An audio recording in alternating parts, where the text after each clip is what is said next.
forget it, Jughead. It's Riverdale.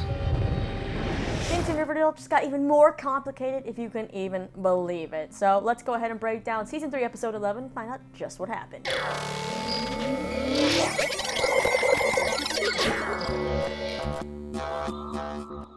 Rise and shine on, you lovely people. Lisa here, and welcome back to my channel, Shine On Media. Now it is time to break down another episode of Riverdale, and somehow this show just keeps getting weirder and more complicated for me, but I keep on trying to truck through for you guys. Also, a lot of you asked, I think in my last video, if I would talk about the Riverdale spinoff they just announced. But since it's in the pilot stages, there's no real other information than that it's called like Katie Keene. There's no casting information. It's not even picked up for a full season or anything. It might not ever be picked up. We don't know. If anything more happens with that, I'll talk about that later. But back to Riverdale. I mean, this show, like I said, gets more complicated and confusing and weirder as time goes on. This episode, the show itself is already pretty dark, but the noir feel of this episode that they were trying to go for just came off really cheesy and cringy for me, and plus the fact that it only really happened between Veronica and Jughead's character, and then it switched back over into normal, mode. It was just kind of weird. We all had our problems. The town was drowning in, and a hell of a good-looking one was about to walk through my door. So, in this episode, we have familiar faces popping back up, twisted plans are revealed, and praise the Lord, Archie and Hyrum, the drama, it might actually finally be over. So let's just go ahead and break this sucker down. First up, let's talk about Betty, who is still having her visits with Hal.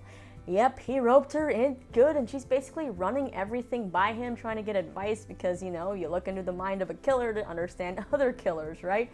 And this episode's topic is the death of Claudius Blossom, who was poisoned with cyanide.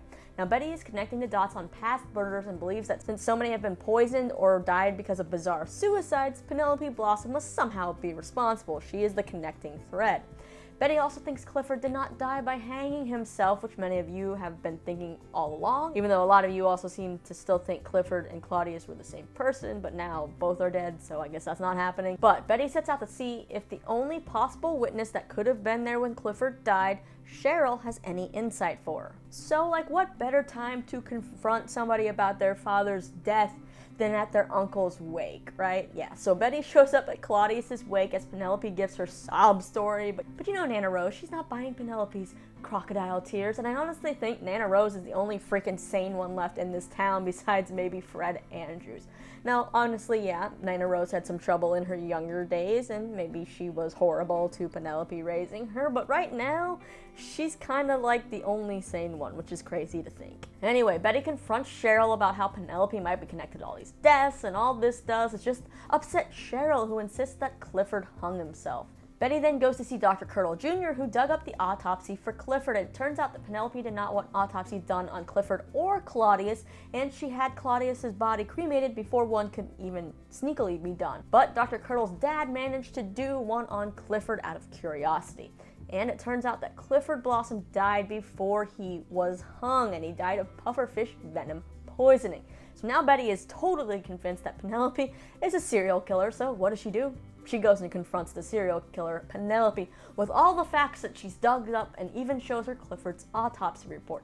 And all I have to say is that everyone on the show, they have no problem showing all their cards to everyone, basically telling all of their evidence to the suspects, kind of preparing those suspects for if they wanted to figure out ways to cover up those loose ends, they could do it. Anyway, Penelope could have burned that autopsy report, right, or ripped it up right in front of Betty's face. We don't know if Betty was actually smart enough to make copies or not, but hopefully she was. Anyway, Penelope doesn't flat out confess. She gives this so-called hypothetical, saying that, if she was this person, she would be poisoning men, and reveals that Claudius was the one who caused the seizures to Betty and all the girls because the Fizzle Rock factory at Maple Farm actually dumped its runoff into Sweetwater River. That poisoned the water, which oddly enough seemed to only poison the girls, causing those seizures. But when Betty threatens to basically turn Penelope in, Penelope has a card up her sleeve. She brings up, how she was raised, where she came from, and how Betty, she's not that far off from her and isn't as innocent as she tries to act either. Because you know what? Penelope knows all about Chick, and Betty sending him into the arms of Hal Cooper, aka the Black Hood. So yeah, if Betty tries to turn in Penelope, Penelope will just go and turn Betty in. So no one in Riverdale is completely innocent of any crimes except maybe Vegas and Hot Dog, which proves you should only trust dogs. Betty then goes to see Hal again and tells him Penelope is guilty. She's pieced together all this stuff, and honestly I just don't know why she keeps blabbing to Hal when it's Hal who even told Penelope about Chicken Betty in the first place, because we know Penelope goes and visits Hal all the time, so they gotta be sharing information, right? Either way, Betty is now realizing not everything is so black and white, and she sort of starts to take pity on Penelope. And now Hal is like, think about what you're saying, Betty, and he hopes that one day Betty's gonna look at him with that same pity and kind of understand where he came from. Next up, just when you thought Archie couldn't get any more annoying, enter angsty, drunk Archie.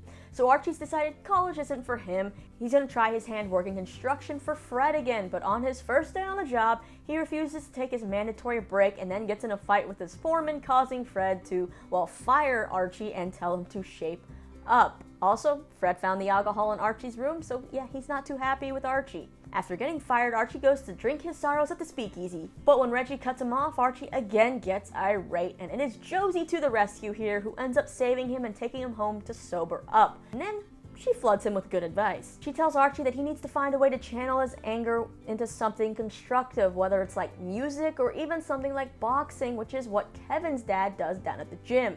She tells Archie basically he needs to deal with the demons, and Archie thinks that he thought he had dealt with all the demons, but then he realizes there's still one outstanding demon.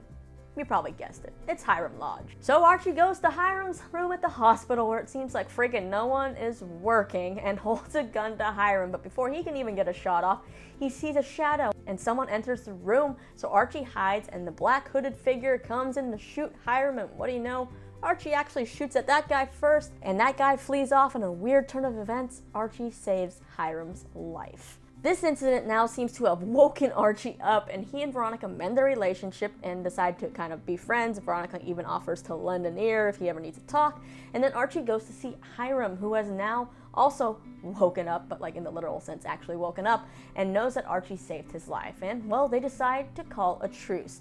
They even shake on it, so you know it has to be the real deal, right? Well, I sure hope it is, because honestly, I am tired of their little back and forth drama. So let's hope neither one of them try to pull another move, causing the whole thing to unravel again, because I'm so done with Archie versus Hiram. Now after this, Archie then goes to see Josie, who says she'll talk to Mr. Keller about boxing, and they agree to also jam out again sometime. Whew, maybe now we'll get our old Archie back. And by old Archie, I just mean a really new and improved Archie that isn't so broody and also not so pushovery and not so, I don't know, a million things, but hopefully Archie will be on my good side now. And also, it was great to finally see Josie have something of substance to do in this episode besides just sing her off for like 1 or 2 lines. Next up, let's talk about Jughead and Veronica and their dealings with Hermione, since they kind of intertwine at times. And well, Hermione, no surprise, is just as shady as Hiram. So Jughead, Fangs, and Sweet Pea are still freaking out over what to do with Tallboy's dead body, because now the Gargoyle King is starting to get suspicious probably of Tallboy's disappearance. So they lied to FP about the body and what they did with Tallboy and how they sent him off on a bus, but you know FP, he's not buying it. Meanwhile, the vultures are now circling, trying to swoop in and take Hiram's territory, including Elio, who tries to suck up to Veronica with flowers for Hiram, and he warns her that someone will probably try to finish the job when it comes to Hiram. So for some reason, Veronica decides that she's gotta, save Hiram's business, I guess to keep the other crime families out of Riverdale. So she goes to Jughead to pay him to figure out who shot Hiram, and her first suspect is none other than her own mother. So Jughead goes to visit Hermione, but Hermione has excuses for everything and reveals that Hiram was having an affair and gives Jughead a file of photos implying that maybe this mistress was so upset Hiram broke off the relationship per Hermione's request that she would want revenge of some kind. Now Jughead does go to investigate this mistress, but he also doesn't trust Hermione, so he sends Sweet Pea to follow Hermione and dig up some dirt. Meanwhile, Veronica is trying to figure out how to keep Hiram's business running so no one can swoop in, and Nico and Leo, the only 2 capos left of Hiram's, tell her that the family should align with Elio's family. But Veronica, She is against this, so what does she do? She fires those two capos, and now it's like, what's keeping those two dudes from running off to those other crime families, running their mouth and giving them the insight they need to take down Hiram? Well, now that Veronica doesn't seem to have protection, and now everything with the business is up to her, she decides to recruit Smithers, who I'm glad is honestly still alive and well, and Reggie. And thanks to Smithers, they come up with a plan to dupe the people into giving Veronica the money and making it seem like Hiram is still there to intimidate. I'm Veronica. I'm sure you know my father, Hiram Lodge. Thank you, Smithers. And you too, Men in Black. Then when Veronica is entering all the money that she has picked up into Hiram's books, she finds out that there's a shady collection of invoices and receipts for Hiram's Fizzle Rock empire with Hermione's name all over it, but Hermione insists she's not a part of any of it. She says she's the one who actually made Hiram shut down the Fizzle Rock factories, and the quarantine was used as a distraction, but then Hiram obviously lied to her and instead consolidated all the business into the prison, and basically Hermione still tries to insist that she was not a part of any of that shady business, but I am not buying anything that comes out of that woman's mouth. So Veronica now has a plan. She wants to destroy all the Fizzle Rocks and the factory and equipment in Riverdale, while Hiram obviously can't do anything about it because he is stuck in bed. But Hermione, she throws a wrench in the plans because she reveals that she's already found a buyer for it all who has made a cash offer. So while the whole drama with the Lodge family is going on, Jughead and Betty head to the hotel to find this mistress, where they end up stumbling upon Penelope's Maple Club, aka an S&M club, something to hold her off while she waits for her brothel. They find the room number of the mistress, and Jughead breaks in alone, and of course Miss Mulray, who is played by Mark Consuelos, aka Hiram's real-life wife, Kelly Ripa, appears as this character holding Jughead at gunpoint. He discovers that she is the health and sanitation inspector who was paid off to send a report saying that the water in Sweetwater River was clean, when of course it wasn't, and there's evidence that they fudged those papers. So now he's wondering why Hiram was faking water test reports, which we know as a viewer his other half Betty actually knows why. Jughead then goes and catches up with Sweet Pea, and well, Sweet Pea has quite the surprise for Jughead. What's that? That can't be. Sheriff Monetta's alive. Yep, former Sheriff Monetta isn't actually dead, and he's been having an affair with Hermione this whole time, which means she's had plans behind Hiram's back for a very long time, and this Monetta, he's been working both sides. They then overhear Hermione tell Monetta to finish the job of killing Hiram and to use his old sheriff's gun so they can frame FP for this murder, and you know this does not sit well with Jughead, who immediately runs off to warn FP and tells him everything he knows. But FP has his own surprise for Jughead. He's actually the one who shot Hiram. Yeah, he was hired by Hermione to do it, and then he accepted the sheriff job because he thought, being the sheriff would protect him if anything went wrong, and now he knows he was in fact wrong. So Jughead then confesses about Tall Boy and the murder there, and they decide to merge their problems together to make an ultimate, or at least temporary, solution. So what is this solution? They call in Alice to do an interview for the news show she's now working on, and when Hermione shows up, FP reveals, oh, guess what? They caught Hiram's shooter. It was Tall Boy, and basically FP is saying, yeah, hey, you look here, bitch, you're not gonna pull a fast one on me. Yeah, they both give these eyeing looks while obviously not saying the obvious that they know the games that each other are playing. And then FP suggests that, Hermione should do an interview too so that they can look like a united front and be on the same page. And Hermione reluctantly says yes, but you can tell she's pissed. But I gotta say, FP and Jughead pulled off a pretty smart move here. Meanwhile, Veronica enlists Reggie to break into the prison and destroy the drugs and equipment. Of course, she was supposed to go help, but a phone call from Archie kept her from that, so she sent Reggie by himself. And did anyone else here catch the Bad Boys 2 reference that Reggie made? Kind of seems funny, or a special nod, since Charles Melton, who plays Reggie, is currently off filming Bad Boys 3, so it's like a little bit of foreshadowing for what he was going to be doing next. Or was it filmed before that? Did they already know? Anyway, Veronica and Reggie managed to pull off their little heist, and they burn all of the Fizzle Rocks and stuff, but as you guessed it, this just pisses Hermione off and now puts the Lodge family in even more danger. Why? Because Hermione's already been a dumbass and accepted the payment from the buyer in advance so that she could pay off Governor Dooley to keep the Lodge's names clean. So yeah, looks like you should not take things in advance. You should only get paid when things are delivered. So now, of course, Hermione's quaking in her boots about the buyers who are definitely going to want blood, and with Hermione even more pissed off, she goes to threaten a 16 or 17-year-old boy. I don't really remember how old these dang kids are. I know they're juniors in high school. And she threatens Jughead that if she ever goes down, guess what? FP's going down with her.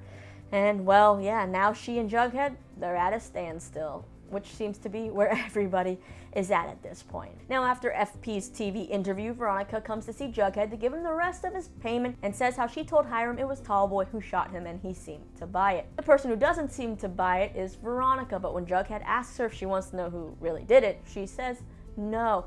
And we also see Hermione decide to start cleaning up her loose ends, and we have yet another murder and death in Riverdale. Yeah, this time I think it's safe to say that Michael Medetta is gone for good.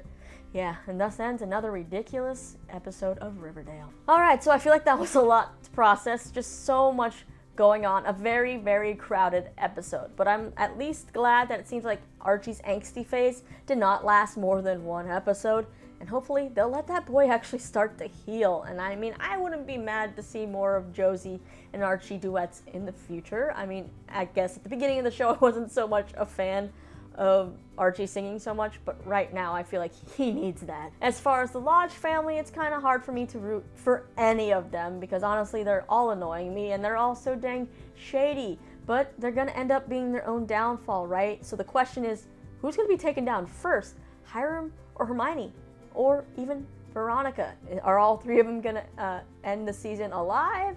I don't know. And also this whole Penelope being a serial killer storyline, I don't know. I feel like it wasn't plucked out of the blue, but it kind of was at the same time. And all it's doing is adding another storyline to a show that has so many storylines as is that it's starting to feel crowded because we haven't even started to begin to unravel the mystery of the farm yet, which has been teased the longest, I feel like. So all I know is that something better start happening soon with loose ends getting tied up, and that I also know everyone has loose lips in Riverdale, and you know the saying, loose lips sink ships, so whose ship is getting sunk first? That is a freaking tongue twister. One thing I also don't understand is what is the charm of Veronica? Why does everyone follow her so blindly? First we had Archie, like risking everything for her, and Veronica just being like, I can't believe you left me, And now we have Reggie, who did not hesitate to break into a prison and to start, going to get beer across the border for her speakeasy and steal stuff and all of this. It's like the power of the lodges is kind of creepy. We should be scared of it, I think. But as we see in the promo for the next episode, it might be coming to bite Reggie in the ass because it seems like he ends up getting shot. You are going to come up with the money to pay back what's owed. So we all received letters. Return to school, finish the game. Great, more teenagers. The Gargoyle King has won. Just stop and listen to me. Were you shot? Now I'm actually looking forward to the next episode because it puts all the series regulars who the show continues to freaking underuse and honestly ignore, like Kevin, Josie, Reggie, Cheryl, and Tony, at the forefront. So I hope this episode does them justice. It's called like Bizarro Dale or something like that, so it's a little bit different. We get to take a back seat, I think, to the other core four. But I think that wraps up my rambling for this episode. At this point, I don't even know what I've rambled about. I'm too exhausted from it. Anyways, I need to know what your thoughts are on this episode. What do you think about this Betty visiting Hal all the time, and what is the point of that, and what's the point of opening this, Penelope storyline and everything like that? What do you think Hermione is going to do next? Will this Archie Hyrum truce actually stick? What do you want to see next on the show? Which character needs more of the spotlight? You know what to do. Hit me up in those comments. Then you can click right over here for my exclusive interview with the cast of YouTube Premium's brand new show, Wayne. It's streaming right now, all 10 episodes. It's from the creators of Deadpool, so it's bloody and funny and actually really enjoyable. But you check that out. Don't forget to subscribe so you don't miss any more of my recaps, interviews, and other stuff.